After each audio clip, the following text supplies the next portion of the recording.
تو ایک وکاس گزر جانا ہے. جدہ سے تقریباً 4 کلومیٹر پیچھے جہاز سے اعلان ہوگا کہ وکاس گزرنے لگا ہے. آپ نے ابھی سے جہاں سے احرام باندھا ہے آپ نے عمرے کی نیت کر لی. اب آپ کا عمرہ جب آپ احرام کی حالت میں ہیں تو اس کو خوشبو نہیں ٹچ کرنی. احرام والے آدمی نے اپنے جسم سے جسم کا احرام والی حالت میں یہ آپ ادھر احرام کی حالت میں آپ لوگوں نے کوئی جسم کا بال کھینچنا نہیں. اگر خارش ہوئی ہے تو اس کو آپ اپنی ضرورت کے تحت کریں. صرف ضرورت پڑی ہے یعنی جو برداشت نہیں آپ سے ہوئی. آپ نے اس کے بعد کوئی آدمی کہے کہ خوشبو ویسے ہی آپ کو لگا لو, آپ نے خوشبو نہیں لگانی. آپ اس ٹائم احرام کی حالت میں غیر ضروری بات نہیں کرنی. جتنا ٹائم لبیک پڑھنا ہے لبیک اللہم لبیک لبیک لا شریک لک لبیک ان الحمد والنعمت لک والملک لا شریک لک لبیک اللہم لبیک لبیک لا شریک لک لبیک ان الحمد والنعمت لک والملک.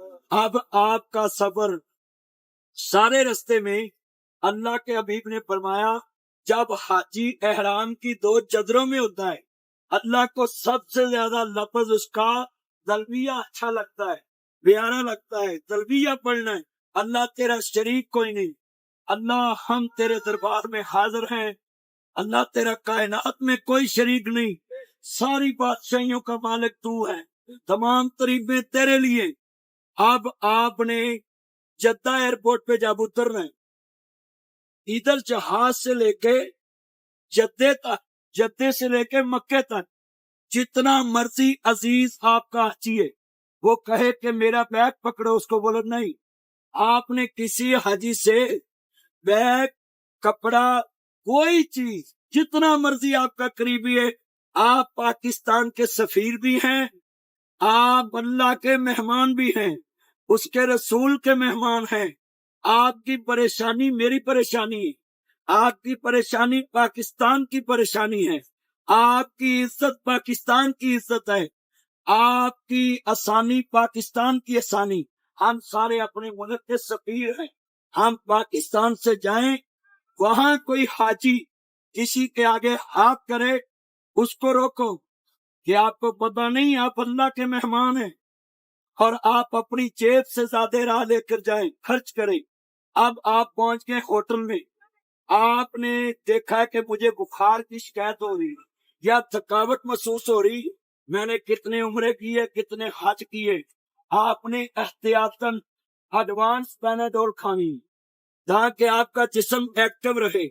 آپ نے فوراً اپنے ہوٹل میں جا کر سامان رکھنا ہے, آدھا گھنٹہ ریسٹ کرنی ہے. یہ نہیں کہنا سامان رکھ کے میں فوراً حرم جاؤں. آپ کا دل بہت کرے گا, جو پہلی دفعہ جا رہے ہیں ان کا تو دل کرتا ہے کہ میں ایئرپورٹ سے سیدھا حرم جاؤں, بیگ بھی وہاں لے جاؤں. ایک بات یاد رکھنی, آپ کا جو بیلٹ لگا ہوا ہے اس بیلٹ کے اندر ایک پاکٹ ہے, اس میں اپنا پاسپورٹ, ویزا, اگر آپ کا ویزا آپ کے پاس ہے, پاسپورٹ پاس, صرف وہی رکھنا ہے. اور ایک چھوٹا سا ہینڈ بیگ ملتا ہے جو تنیوں والا, وہ چھوٹے ہوں سکولے نہیں جاندے ہوں, ہاں جی, وہ آپ نے ضرور اپنے ہاتھ میں رکھنا ہے. اس میں اپنا جوتا ڈالنا ہے اور ایسے دونوں کندھوں کے درمیان ڈال لیں, اور پھر آپ حرم میں سارا گروپ بنا کے جائیں. ہوٹل کا کارڈ تو وہ ان کے پاس ہے نا, سارے کاغذات. آپ نے کیا کرنا ہے, ایک موبائل سے ہوٹل کی لوکیشن اپنے دوست کے موبائل میں بھیج دینی جو آپ کے ساتھ حاجی ہے, یا کسی بھی عزیز کے نمبر پہ. وہ آپ کے پاس سیو ہو جائے گی کرنٹ لوکیشن. کرنٹ لوکیشن جب 0 ہو یا 1 میٹر یا 2 میٹر رہ جائے پھر آپ سینڈ کریں. آپ کا ہوٹل آپ گم بھی ہو جائیں اس کو یس کریں, اور آپ نے یہ جدہ ایئرپورٹ سے سم لینی ہے اور فوراً وہ پیکج والی سم لینی ہے. آپ کا پورا 21 دن 15 دن 28 دن جتنے دن آپ نے رہنا 1 مہینے کی آپ کو وہ پیکج والی سم ملے گی. آپ اس میں جائیں. سب سے پہلے حرم میں داخل ہوں گے. آپ کعبے پہ نظر پڑے دعائیں مانگنا شروع کرو. جب آپ حجر اسود کی نکر پہ چلے جائیں اگر کوئی حاجی طاقتور ہے وہ سیدھا حجر اسود کو چومے. اگر اس کی ہمت نہیں پڑتی تو ایسے کرنا یہ میری طرف دیکھے. سب سے پہلے حجر اسود پہ آپ نے ایسے اپنا کندھا ننگا کر لینا. دایا یہ دایا کندھا آپ نے ایسے چادر کو اس طرف پھینک لینا. اب آپ نے کرنا بسم اللہ اللہ اکبر. حضور نے فرمایا آپ نے ایسے ہاتھ کرنا ہے ایسے سمجھیں جیسے اللہ سے آپ نے مصافحہ کر لیا ہے, اللہ سے شیک ہینڈ کر لیا ہے. یہ اتنا عظیم عمل ہے. حجر اسود کی طرف ہاتھ کر کے اس کو سلام بولتے ہیں. جب آپ نے طواف شروع کرنا ہے تو یہ طریقہ دیکھیں. پہلی دفعہ 3 چکروں میں آپ کے پپوں کے اوپر وزن آئے, چھاتی آگے کی طرف, یہ بازو پیچھے کی طرف جائے, ایسے اوپر اوپر کے آپ نے 3 چکر لگانے. اس کے بعد چوتھا چکر آپ نے پھر ایسے اپنی چادر اوپر کر لینی. ایسے کئی حاجی صاحب نماز میں بھی صفا مروہ میں بھی اور پورے طواف کے چکروں میں اپنا کندھا ننگا رکھتے. جب کندھا ننگا ہوگا آپ کی نماز قبول نہیں ہوگی. کندھوں کا ڈھانپا ہونا, یہ گھٹنوں کا ڈھانپا ہونا, یہ نماز کی شرطیں آپ یاد رکھیں. اس کے بعد آپ نے رکن یمانی سے لے کے, رکن یمانی وہ پتھر ہے جس پہ صرف آپ نے ہاتھ لگانا ہے. حجر اسود وہ پتھر ہے جس کو آپ نے چومنا ہے. آپ رکن یمانی پہ ہاتھ نہیں لگا, رش ہے آپ گزر جائیں, وہاں بڑھنا ہے سبحان اللہ والحمدللہ ولا الہ الا اللہ واللہ اکبر. تیسرا کلمہ شروع کرنا ہے. اگر کسی کو نہیں آتا جو دعا آتی وہ پڑھے. رکن یمانی سے لے کے حجر اسود تک جو دعا مانگو اللہ قبول کرتا ہے. اس کے بعد 7 چکر آپ کے پورے ہوں گے. کعبے کے پاس پاس آپ نے طواف کرنا ہے. جتنا کعبے کے پاس پاس کرو گے آپ کا طواف آسان ہوگا اور جلدی ہوگا. اس کے بعد ہم نے مقام ابراہیم پہ چلے جانا ہے. مقام ابراہیم پہ ہم نے 2 نفل پڑھنے. اس کے بعد ہم نے صفا مروہ کی طرف جانا ہے. سب سے پہلے زمزم لے کے, ریاض لگی ہے نہیں لگی, زمزم لے کے آپ نے جو آپ کے دل کی مراد ہے, آپ کا دل چاہتا میں نے یہ دعا مانگنی, آپ وہ دعا درود پاک پڑھ کے مانگے. اللہ کے حبیب نے فرمایا ہے زمزم کی دے جو دعا مانگو گے اللہ وہ قبول کر لے. اس کے بعد آپ نے صفا پہاڑی پہ کھڑے ہو کے کس طرح کعبہ ہوگا, مثال یہ پہاڑی ہے, اس طرف آپ نے ہاتھ کرنا ہے, ایسے سامنے کعبہ ہوگا.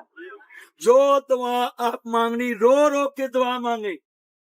پھر اما ہاجرہ کی ادا آپ نے صفا سے بیت المروہ کی طرف جانا ہے, جہاں سبز لائٹ ہو, عورتیں ہان چال میں جلیں, مرد وہاں دوڑ کے گزرے. آج پوری دنیا کو یہ میں بات بتاؤں, کون کہتا ہے کہ اسلام عورت کو عزت نہیں دیتا؟ یہ عورت ہی ہے جس کے قدموں پہ اللہ نے پوری دنیا کو چلا دیا ہے. پوری دنیا کو اللہ نے عورت کے قدموں پہ چلایا ہے. یہ صفا مروہ عورت کی عزت کی نشانی ہے, اما ہاجرہ کی ادا ہے. میری بیٹیاں, میری مائیں, میری بہنیں, حجاج کرام, آپ اس ٹائم عمرہ کے سفر پہ عورتوں کو اللہ نے اتنی عزت دی ہے کہ بی بی ہاجرہ وہاں دوڑی, اللہ نے پوری دنیا کے حجاج کو کہا چلو میری بندی کی ادا پوری کرو، ان الصفا والمروہ من شعائر اللہ، اللہ نے کہا میری نشانیوں میں سے حاجرہ کی یہ ادا ایک نشانی ہے۔ اب یہاں نوٹ کریں، جب آپ صفا مروہ پہ جائیں آپ دعائیں پڑھیں، ذکر کریں، حید پڑھیں، ان الصفا والمروہ من شعائر اللہ۔ آپ کا پہلا چکر صفا سے شروع ہو کے مروہ پہ ایک، جہاں طاق ہوگا وہاں مروہ ہوگی، جہاں جفت ہوگا وہ صفا ہوگی۔ صفا سے مروہ ایک، صفا دو، مروہ تین، صفا چار، مروہ پانچ، صفا چھ، مروہ سات۔ اب 7 چکر ہو گئے، پھر آپ نے وہاں سے دعا مانگ گئے کعبہ کی طرف، جہاں بھی آپ نے دعا مانگنی کعبۃ اللہ کی طرف منہ کر کے مانگنی۔ اس کے بعد کوئی عورت اس کا محرم کمرے میں جائے، اس کی چٹیاں اس طرح بالوں اپنی انگلی پہ لپیٹے، تھوڑی سی کانچی لے، اس کے بعد کاٹے تھوڑے سے، اس کی ادا پوری ہوگی، عمرہ پورا۔ اب مردوں کے لیے آپ نے لاکھوں روپیہ لگایا، آپ وہاں ہی سیفٹی لے کے بیٹھ جاتے ہیں، دو جی میرے تھوڑے سے بال کاٹ دو، بھائی اتنی کنجوسی کرنی کیا؟ سسرال پہ خرچ کر لیتے ہو، یاروں پہ خرچ کر لیتے ہو، دوستوں پہ خرچ کر لیتے، اپنی ذات پہ خرچ کرنے کے لیے تمہیں کیا اتنی کنجوسی؟ آپ سلون پہ جائیں، ایک پاکستان کی بدنامی نہیں ہوگی، دوسری سعودی حکومت کی وائلیشن نہیں ہوگی، وہاں کا قانون اس پہ عمل کرنا ہمارا فرض ہے، جس ملک میں رہتے ہو اس کے قانون کو فالو کرنا ہے۔ اس لیے آپ کا عمرہ مکمل، ٹینڈ کرا لی، اب آپ احرام کی پابندیوں سے آزاد، اب احرام بدلیں، کپڑے پہنے، پھر سیم اپنی نمازیں پڑھنے کے لیے حرم میں آئیں، حرم میں زیادہ تلاوت کریں، صفا مروہ کے نہ بھی بالکل نہیں جانا، آپ نے صرف طواف کرنا ہے، طواف کریں زیادہ۔ کئی حاجی صاحبان عائشہ مسجد سے بار بار عمرہ کرنے جاتے ہیں، آپ نے اگر عمرہ کرنا ہے تو آپ طائف جائیں، طائف میں وہ بستی دیکھیں جہاں حضور کو پتھر پڑے تھے، مگر حضور نے وہاں دعا دی، آج پورا بنو ثقیف طائف سارے مسلمان ہیں، تو وہاں سے آپ پھر احرام باندھیں، پھر آ کے عمرہ کریں، پھر آپ مدینہ جائیں، وہاں سے پھر احرام باندھیں، پھر بڑا عمرہ کریں۔ اللہ نے آپ کو عزتوں سے نوازنا ہے۔ عائشہ مسجد سے عورتوں کے لیے جو وہاں پاک ہوں ادھر سے جا کے اپنا احرام باندھیں اور آ کے عمرہ کر لیں۔ وہ اما عائشہ صدیقہ طیبہ طاہرہ سلام اللہ علیہ کے لیے حضور نے فرمایا تھا کہ تم یہاں پاک ہوئی، یہاں سے احرام باندھ لو، تو یہ ہمارا عمرہ ہے، اللہ میں عمل کی توفیق دے۔